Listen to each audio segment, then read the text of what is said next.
അസ്സലാമലൈക്കും, നമസ്കാരം. എല്ലാവർക്കും എൻ്റെ യൂട്യൂബ് ചാനലിലേക്ക് സ്വാഗതം.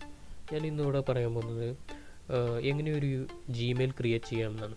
ഇന്നിപ്പോൾ നമുക്ക് ജിമെയിൽ നിർബന്ധമാണ്, മെയിൽ നിർബന്ധമാണ്. കാരണം ഇപ്പോൾ ബാങ്ക് അക്കൗണ്ട് എല്ലാവർക്കും നിർബന്ധമാക്കുകയാണ്. അപ്പോൾ ഒരു മെയിൽ നിർബന്ധമാണ്. നമ്മുടെ സ്റ്റേറ്റ്മെൻറ്റും നമ്മളുടെ അക്കൗണ്ട് ഡീറ്റെയിൽസും എല്ലാം വരാനും അത് സെൻഡ് ചെയ്യാനും എല്ലാം ഒരു മെയിൽ നിർബന്ധമാണ്. അപ്പോൾ നമുക്ക് എങ്ങനെയാണ് ഒരു മെയിൽ ക്രിയേറ്റ് ചെയ്യാൻ നോക്കാം. ഞാനിവിടെ ജിമെയിലാണ് ക്രിയേറ്റ് ചെയ്യാൻ പോകുന്നത്. നമ്മൾ ഏതെങ്കിലും ഒരു ബ്രൗസർ ഓപ്പൺ ചെയ്യാം. ഇപ്പം ഞാൻ ക്രോമാണ് യൂസ് ചെയ്തത്. അതിപ്പോൾ നിങ്ങൾക്ക് ഇൻ്റർനെറ്റ് എക്സ്പ്ലോർ ഏതുമാണെങ്കിൽ ഉപയോഗിക്കാം. ഇതിൽ നമ്മൾ പോയിട്ട് ജിമെയിലിൽ ക്ലിക്ക് ചെയ്യുക. അവിടെ ഇപ്പോൾ നമുക്ക് ഈ മെയിലില്ല, അതുകൊണ്ട് ക്രിയേറ്റ് അക്കൗണ്ട് എന്നുള്ളതിൽ ക്ലിക്ക് ചെയ്യാം. ഇവിടെ ഒരുപാട് കോളങ്ങൾ കാണാം. ഇതിലിപ്പോൾ നമ്മളുടെ ഡീറ്റെയിൽസ് ചേർക്കാനുള്ളതാണ്. അപ്പോൾ നെയിമില്ലാത്ത ഫസ്റ്റ് നെയിം ഉണ്ട്, ലാസ്റ്റ് നെയിം ഉണ്ട്. അപ്പോൾ ഇവിടെ നമ്മൾ ഫസ്റ്റ് നെയിം കൊടുക്കുക, അതിനുശേഷം ലാസ്റ്റ് നെയിം, നമ്മുടെ ഫുൾ പേര്. ഇപ്പോൾ നമ്മുടെ പേരും അതുപോലെ വീട്ടുപേര് അല്ലെങ്കിൽ നമ്മുടെ ഉപ്പാൻ്റെയോ ഉമ്മയുടെ പേരൊക്കെ കൊടുക്കുക. അതിനുശേഷമാണ് മെയിൽ നമ്മൾ എപ്പോഴും മെയിൽ കൊടുക്കുമ്പോൾ വലിയ മെയിൽ കൊടുക്കാതിരിക്കുക, ചെറിയ മെയിൽ. ഇപ്പോൾ നമ്മുടെ പേര് ഒന്നില്ലെങ്കിൽ ചുരുക്കി എന്തെങ്കിലും കൊടുക്കുക. ഇപ്പം ഞാനിവിടെ SBB കേരള എന്നാണ് കൊടുക്കാൻ ഉദ്ദേശിക്കുന്നത്. അതുപോലെ പാസ്വേഡ് ക്രിയേറ്റ് ചെയ്യുമ്പോൾ വളരെ ശ്രദ്ധിക്കേണ്ടതാണ്. ഒരിക്കലും നിങ്ങൾ 1 2 3 അതുപോലെ തന്നെ ABCD അങ്ങനെ സിമ്പിളായ പാസ്വേഡ് ഒരിക്കലും കൊടുക്കരുത്. അതുപോലെ മൊബൈൽ നമ്പർ മാത്രം കൊടുക്കരുത്. നമ്മൾ എല്ലാം കൂടെ മിക്സ് ചെയ്തിട്ട് നമുക്ക് കൊടുക്കാം. പക്ഷേ പാസ്വേഡ് കൊടുക്കുമ്പോൾ അത് നമ്മുടെ എവിടെയെങ്കിലും നോട്ട് ചെയ്ത് വെക്കണം. പ്രത്യേകിച്ച് നമ്മൾ മറന്നു പോകാൻ സാധ്യത വളരെ കൂടുതലാണ് പാസ്വേഡ് ക്രിയേറ്റ് പാസ്വേഡ് എന്നുള്ളവിടത്ത് കൊടുത്തതിന് ശേഷം അതിൻ്റെ തൊട്ട അടിയിൽ തന്നെ നമ്മൾ മുകളിൽ കൊടുത്ത അതേ പാസ്വേഡ് താഴെയും കൊടുക്കുക.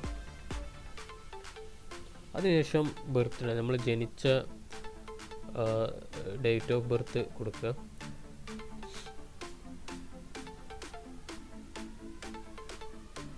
മെയിൽ ഓർ ഫീമെയിൽ, ആണാണോ പെണ്ണാണോ. ഒരു മൊബൈൽ നമ്പറും കൊടുക്കണമെന്ന് നിർബന്ധമല്ല. പിന്നെ അവിടെ നിങ്ങൾക്ക് നിങ്ങളുടെ മെയിൽ വേറെ ഉണ്ടെങ്കിൽ അതും അവിടെ അടുത്ത കുളത്തിൽ കൊടുക്കും. എന്നിട്ട് പിന്നെ കണ്ടിന്യൂ കൊടുത്താൽ നമ്മളിത് ഏറ്റവും താഴെ പോയതിനു ശേഷം എഗ്രി കൊടുക്കണം. അപ്പോൾ നമ്മൾ മെയിൽ ക്രിയേറ്റ് ചെയ്തിട്ടുണ്ട്. ഇപ്പോൾ നമ്മൾ മെയിലിലേക്ക് പോകാം.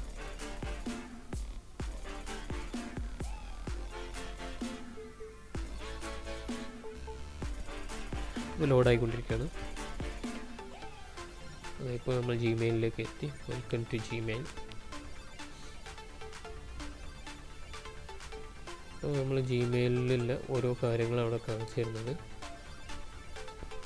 ജിമെയിലിൻ്റെ ഫീച്ചേഴ്സ് ഇപ്പോൾ മൊബൈലിൽ നമുക്ക് ഉപയോഗിക്കാം, അതുപോലെ തന്നെ വാട്സപ്പിലൊക്കെ ഉപയോഗിക്കാം.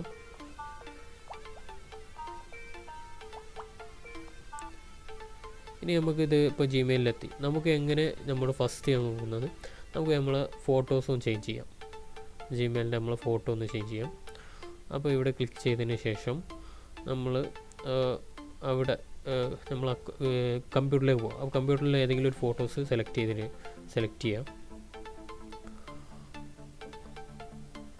അതിനുശേഷം സെറ്റ് പ്രൊഫൈൽ. ഇതിപ്പോൾ നമ്മളുടെ പ്രൊഫൈൽ സെറ്റായിരിക്കുകയാണ്. ഉണ്ടോ, ഇപ്പോൾ നമ്മൾ ഫോട്ടോ ചേഞ്ച് ആയിരിക്കുകയാണ് അവിടെ. ഇനി നമുക്കൊരു മെയിൽ എങ്ങനെ സെൻഡ് ചെയ്യാമെന്ന് ഫസ്റ്റ് നോക്കാം. ഇവിടെ ക്ലിക്ക് ചെയ്തതിന് ശേഷം നമ്മൾ ആർക്കാണ് അയക്കാൻ ഉദ്ദേശിക്കുന്നത് അവരുടെ മെയിൽ നമ്മളിവിടെ കൊടുക്കുക. ടു ഇല്ലവിടത്ത് ആർക്കാണ് അയക്കാൻ ഉദ്ദേശിക്കുന്നത് അവരുടെ മെയിൽ കൊടുക്കുക. ഞാനിപ്പോൾ എൻ്റെ ഒരു വേറെ മെയിലിലേക്ക് സെൻഡ് ചെയ്യാണ്.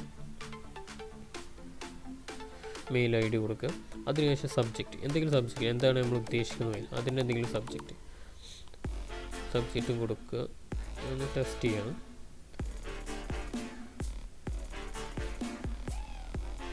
ഈ ടെസ്റ്റ് ചെയ്തതിന് ശേഷം നമ്മൾ താഴെ ഒരുപാട് ഓപ്ഷൻസ് ഇവിടെ കാണാം. ഇനി നമുക്ക് താഴെ ഒരുപാട് ഒരുപാട് ഐക്കൺസ് കാണാം. അത് ഉദ്ദേശിക്കുന്നത് ഒന്ന് ഫയൽ അറ്റാച്ച് ചെയ്യാനുള്ളതാണ്. ഇത് ഫയൽ അറ്റാച്ച് നമുക്ക് എന്തെങ്കിലും ഡോക്യുമെൻറ്റ്സോ ഫോട്ടോസൊക്കെ അയക്കണമെങ്കിൽ ഇതിൻ്റെ കൂടെ നമുക്ക് ചെയ്യാം. അപ്പോൾ ഞാനിപ്പോൾ ഒരു ഫോട്ടോസാണ് അയക്കാൻ പോകുന്നത്. ആ ഫോട്ടോ സെലക്ട് ചെയ്യുക. ലോഡായിക്കൊണ്ടിരിക്കുകയാണ്. ആ ഫോട്ടോ സെലക്ട് ചെയ്തു. ഇനി സെൻഡ് കൊടുത്താൽ നമുക്ക് അവിടെ ഈ ഫോട്ടോസ് അടക്കമായിരിക്കും അവർക്ക് കിട്ടാൻ പോകുന്നത്. അതുപോലെ തന്നെ അപ്പുറത്തെ ഡ്രൈവ് നിന്ന് ചെയ്യാം, നമുക്ക് ഡയറക്റ്റായിട്ട് ഫോട്ടോ എടുത്ത് കണ്ട് അയച്ചു കൊടുക്കാം. അങ്ങനെ ഒരുപാട് ഓപ്ഷൻസ് ഉണ്ട് അവിടെ താഴെ. നമ്മൾ സെൻഡ് കൊടുക്കുക. അപ്പോൾ നമ്മുടെ മെസ്സേജ് നമ്മൾ അയച്ച മെയിൽ അവിടെ സെൻഡ് ആയെന്ന് കാണിക്കും. അപ്പോൾ ഇനി നമ്മൾ സെൻഡ് മെയിലിൽ പോകുമ്പോൾ നമുക്ക് കാണാൻ കഴിയും നമ്മൾ അയച്ച മെയിൽ അവിടെ ഉണ്ടോ, നമ്മൾ അയച്ച മെയിലാണ് അവിടെ. അപ്പോൾ നമ്മൾ അയച്ച വീഡിയോ ഫോട്ടോസും ഇതിൽ കാണാം. അപ്പോൾ ഇങ്ങനെയാണ് ഒരു ജിമെയിൽ ക്രിയേറ്റ് ചെയ്ത് എങ്ങനെയാണ് മെയിൽ അയക്കലെന്ന് നോക്കാറ്. അപ്പോൾ എല്ലാവർക്കും ഉപകാരപ്പെട്ടെന്ന് കരുതുന്നു. ഇനി ഒരു അടുത്ത വീഡിയോയിൽ കാണാം. ബൈ.